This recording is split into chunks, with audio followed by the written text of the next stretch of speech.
nežinau, patenkinti, aišku, kad patenkinti. Visą laiką, kai važiuoji, tai geriau negu stovi. Čia faktas. Ir kažkokia vieta geriau negu jokia. Tai aš čia paneigiu visus savo žodžius prieš tai buvusių lenktynių, kad man egzistavo tik tai pirmos vietos, bet dabar pakankamai žinant situaciją ir žinant visą aplinką, pakankamai patenkintas esu ir ta 4. vieta.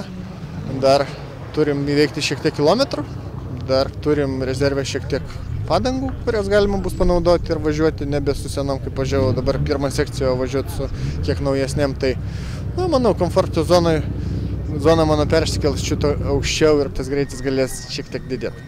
Taip, tokio nebuvo, kad ten būtinai užimti ant pirmą vietą ar ką, tikslas išmokti su to. Ne, tai širdį aišku jaučiam, kad galim, bet tai va, pasistengti norim įrodyti, kad galim. Bet esmė, kad nėra taip, kad čia mirties ir gyvybės klausimas būti pirmiem.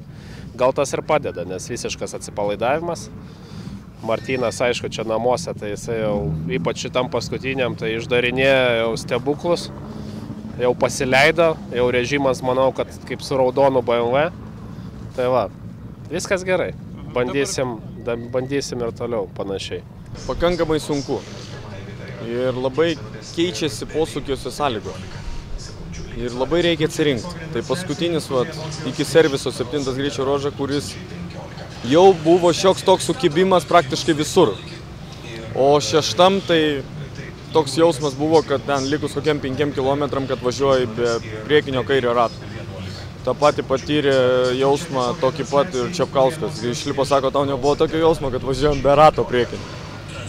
Tokio gyvenime nesu patyręs tokio jausmo. Ant tiek buvo slidu, ant tiek susukta, ant tiek viskas, kad net nežinai, nei 2 ar 3 ar 5, net nebetrenki, kaip važiuoti, kad tik įsilaikyti ant kelio. Bet nieko, 7 jau geriau.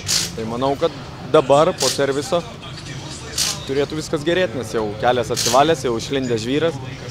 Manau, kad ir laikai turi gerėti. Šiandieną viskas pagal mūsų mokymus programą vyksta.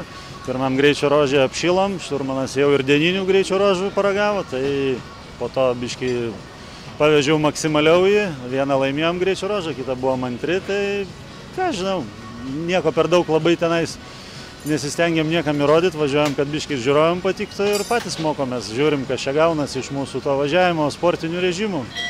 Kaip bebūtų vis tiek, ne susirašymo ritmu važiuojam, tai tas tempas jisai labai neblogas ir su kiekvienu kilometru įgaunam pagreitį, su šturmanu susikalbant ir taip ir toliau tęsim varžybas. Sveikinam tave su gimtadieniu, bučkis. Ačiū. Čia ir nuo Antano bučkis. Ačiū. Prašom, per mane. O čia tau prie mašinytės, kad lėktum su vėliu. Gerai. Palenėlis.